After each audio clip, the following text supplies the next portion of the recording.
Welcome to the Picky Girl Travels podcast, the show for Black women who want more out of life and to live it as they see fit. The message here is all about defying convention, embracing adventure, and regretting absolutely nothing. I'm your host, Adalia of PickyGirlTravelsTheWorld.com. Starting over is not easy. Starting over when external circumstances, whatever they are, force your hand is one thing. But starting over by choice, that's a different kind of difficult. Let me explain what I mean. A few months ago, I did an episode of this podcast called Hustle Culture is Lying to You with WHERE. Excellent conversation. If you haven't watched it, you haven't listened to it, you definitely want to check it out. I mentioned this episode because one of the things I said to her was that in the first half of my life, the first 40 years of my life, I didn't really allow myself to dream. And so if we think about, starting your life over, what dreams you have, that plays a big part in it.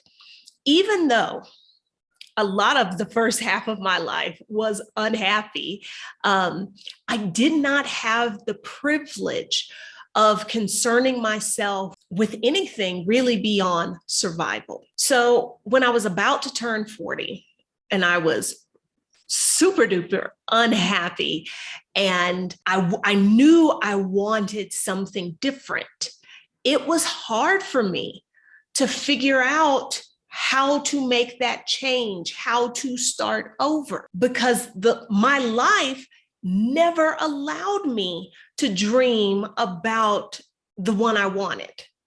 Okay. So it was very hard. So you might find yourself in a similar situation, unsatisfied, wanting to change your life, but no clue how to start. You want to start over, but you don't know how.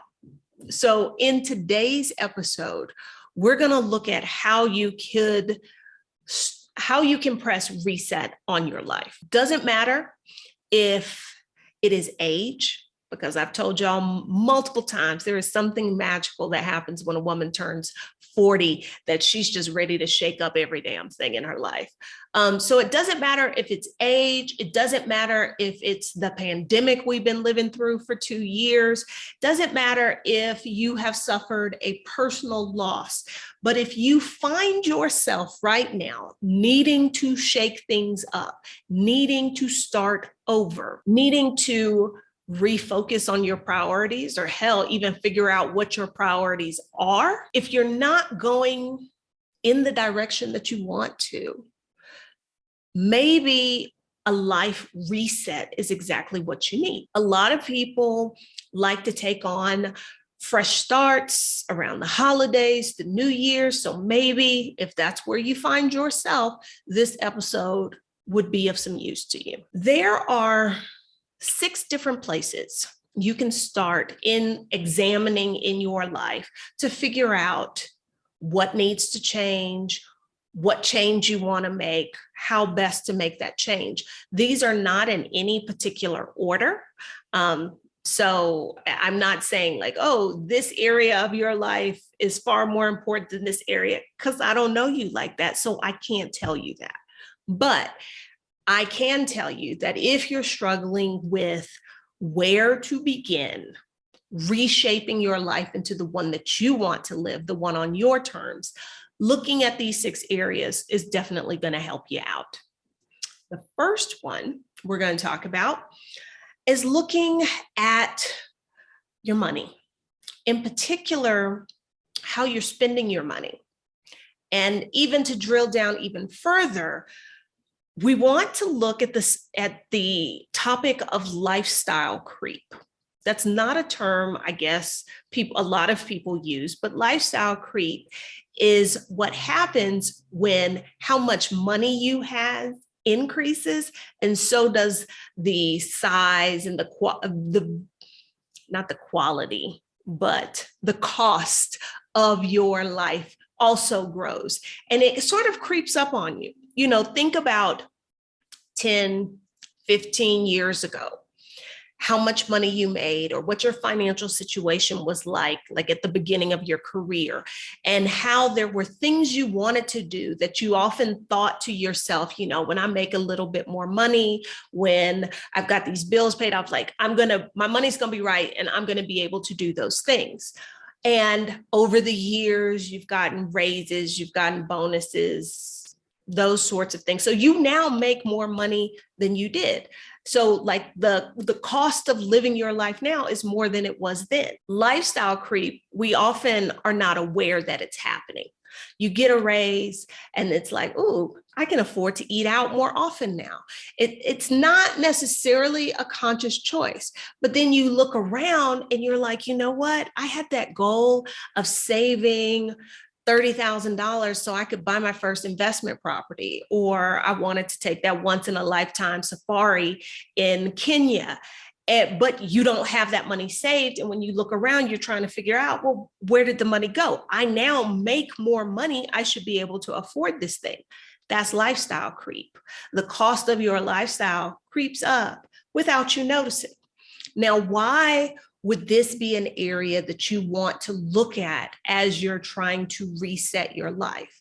Well, lifestyle creep often gets in the way of these goals that we have, whether those are savings goals, traveling goals, what have you, because we're not keeping a conscious eye on how we are spending our money. Without realizing it, we look around and there is never the money to do the thing we want to do. So as you're examining your life and trying to figure out, is this how I want to be? You need to look at, this is where I'm spending my money. Is that spending aligned with my goals? Or are there things I want to do that's not reflected in my current spending? And how can I fix that? That may be a place to start to press reset. Number 2, consider your time commitments. Hustle culture, which, in case you haven't figured out, I am not a fan of, is sort of, it goes hand in hand with how life is lived in the United States. This idea that you need to be booked and busy and everything is hurried. Everybody is stressed out. You got to be here, you got to be there. You've got all these time commitments. Is that the life you're leading? And is that the life you want to live? That's the question you want to start asking yourself. And if you find that looking at your calendar does not reflect, like looking at your calendar for the day, looking at your calendar for the week, for the month, for the year, if you're finding that the things that are on your calendar don't really reflect how you want to live your life and how you want to spend your time, that's a place where you can press reset. The illustrious Stephanie Perry said something a few months ago that low-key kind of changed my life, about that if there are things that you want to do and if they are a priority to you, does your calendar reflect that? And when she said it, because I'm one of these people with a perpetual to-do list. There's always this project or this thing I want to work on, but I can't ever seem to find the time, knowing I should have plenty of time. And then I realized after Stephanie said that these things I was saying that were a priority were never physically being put onto my calendar. So of course, when I'm in the moment and trying to decide how to spend my time, those things never pop up to me because they're not on my calendar. So like I said, y'all, it low-key changed my life. And since she said that, I have been able to really do some of those things. In my head, I'd been saying, oh, I want to do this thing. I want to do this thing. That's definitely a place that you can start with resetting your life. Number 3, ask yourself some questions about your work. The average person in the United States works more than 90,000 hours of their lifetime. So of all, and y'all, I can't do the math, but 90,000 hours of your life are spent at work. However, 2/3 of people are not, they're disengaged from the work that they do, the work that provides the paycheck so they can live their life. Are you okay with that? Are you okay with doing the work that you do? I shouldn't ask that.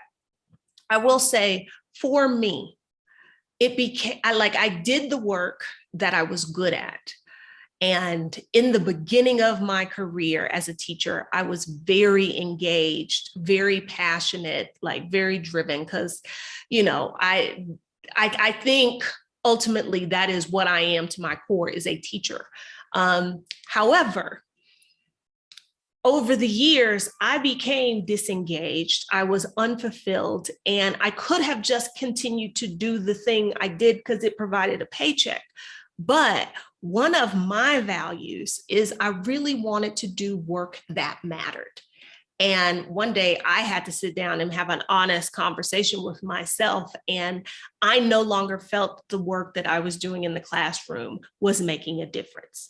So I had to make a change. I had to leave that. Given that we spend such a large portion of our hours doing work, we just have to ask ourselves, is, because we need the money, we need the paycheck, but is this how I want to earn that money? That's, if you think about it, that's kind of a radical question to ask, because so much in American culture, it's more you work out of necessity, not because you want to. You know, think about like when there's a large Powerball or whatever, and people, you know, fantasize about winning, you know, and they ask that question, will you come into work tomorrow if we win tonight? And everybody's like, hell no. That's because most of us in the US, the work we do is very divorced from the work we want to do. And so I think if you are in a place, in a space where you are unhappy and you can't quite put your finger on it, for you, you know, asking yourself some questions about the work you do may help you realize, like, oh, this is the source of my dissatisfaction. Okay, that's what this whole conversation we're having here today is about, is identifying what are the sources of the dissatisfaction, how can you make that change, where can you start? And for some of us, maybe for a lot of us, it's making changes in the kind of work we do. That may be something simple, like you love the kind of work you do, but you don't want to do it in a cubicle. You would rather to be able to work remotely. It may be that you want to do something completely different. And this may sound kind of like, is the word risky? This might sound like risky, like, oh, I can't do that. I've got these financial responsibilities. Here's the thing, y'all. We've been living with these unspoken rules about how we are supposed to approach various areas of our life, and in particular about work. Like, you're supposed to go to school, get this job, have this career, blah, blah, blah. It's supposed to be this path that looks like this. It doesn't have to. If you're miserable doing that, then no, that's not the right path for you. It took me a long time.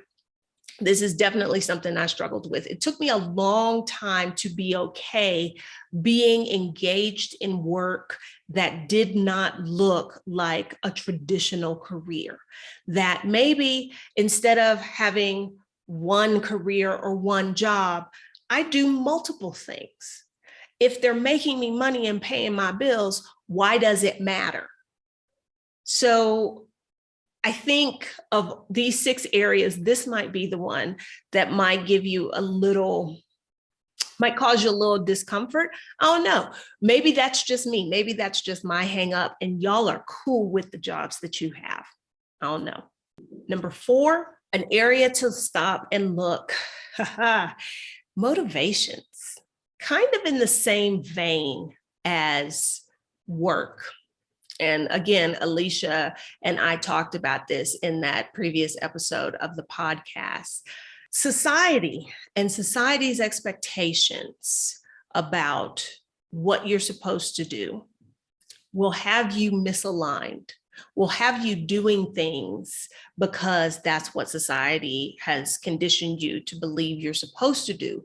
But really, they don't sit right with your spirit. You're not aligned in the way that you want to be. And a lot of our motivations of why we do certain actions comes from the society in which we live, the society in which we are raised. A lot of it is unconscious. You want to look deeper at your actions. Like, why do I live where I live? Why do I work where I work? Why do I feel this is the ultimate goal, or this is, how I will know I've made it? Why do I keep dating old boy who don't treat me right? Why is it that even though I know I should limit my sugar intake, I continue to buy brownie mix and keep it in the house? Whatever the action is, we want to look deeper at that action and think about, what's my motivation here? What's the motivation behind why I do this thing? It's when we look at our motivations that I think some light bulbs start to go off. And sometimes we learn like, oh, I do this because, like I like to eat when I'm nervous, or I live here, or I'm busting my ass to make this money to live in this particular part of town because that's how I signify I've made it and I'm successful to other people. And that may be a motivation that you are not even conscious of. So to me, I think both number 3, work, and number 4, motivations, I think like those are the 2 areas that as you start to ask yourself some questions and try to figure out, is this an area of my life where I need to reset? Things might get a little bit uncomfortable, and that's okay. That's okay. If you're looking to reset your life, you're already unhappy. Are you comfortable? Because sometimes you can be comfortable and be unhappy. So which one you want to be? I'm thinking you want to be happy. So a little discomfort ain't gonna kill nobody. Number 5, relationships. We need to evaluate our relationships. I don't have to tell y'all that it is very possible to have relationships with people, even people you are related to by blood, that could be causing unhappiness for you. It's really about the relationships and the people with whom you have those relationships. Are they adding to, they taking away from the life that you want to lead? Are you being conscious about nurturing the relationships that are good for you, that are taking you to the places that you want to be? Are you being intentional about discarding the relationships that are no longer serving you? Again, these could be friendships. These could be relationships with people that are related to you. These could be romantic relationships. I'm not drawing any kind of a line here. Here's the question to ask.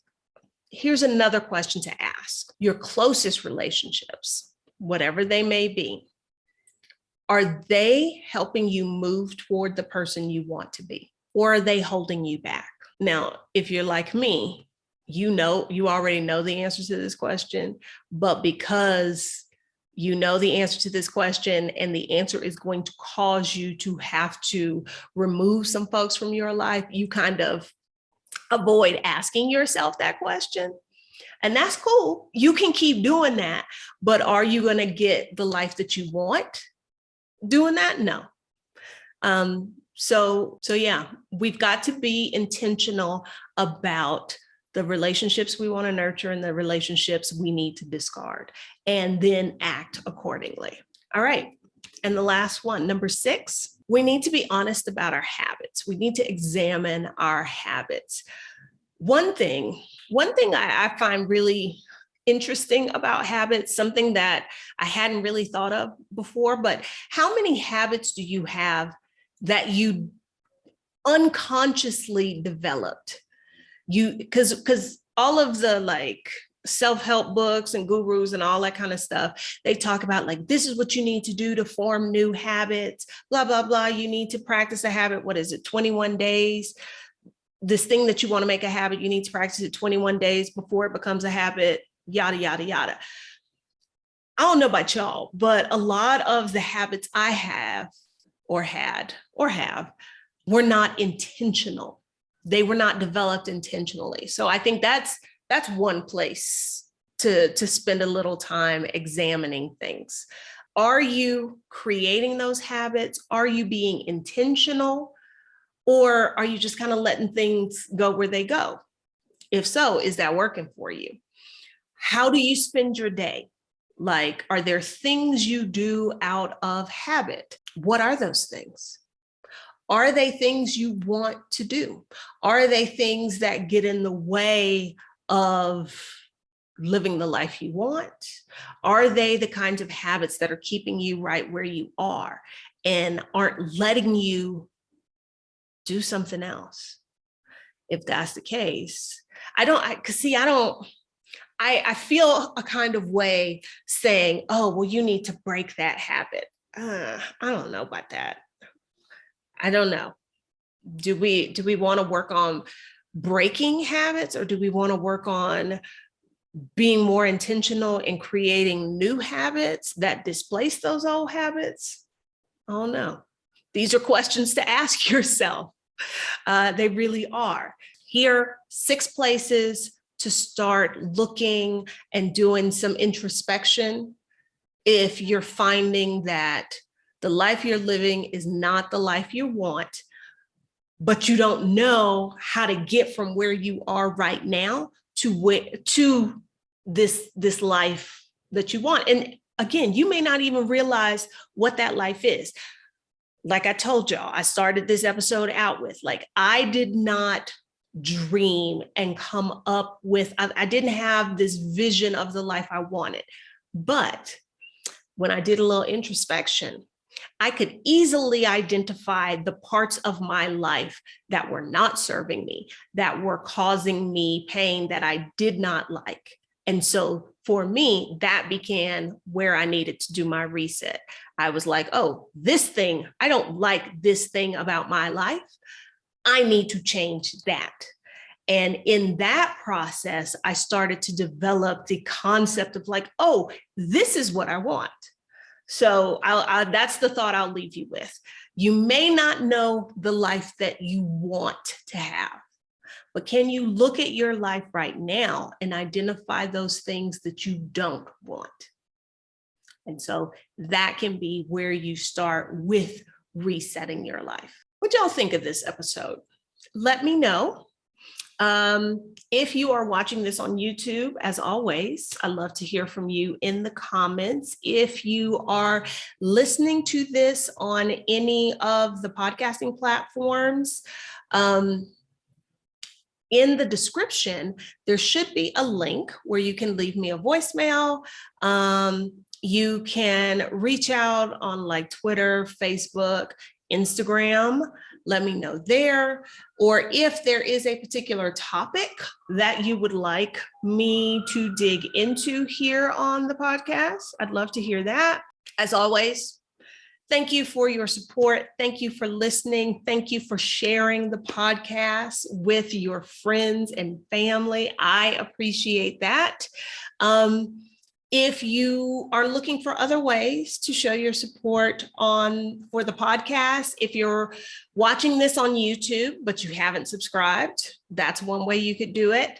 If you are listening to this on a podcatcher and it has it where you can leave a review, that definitely helps.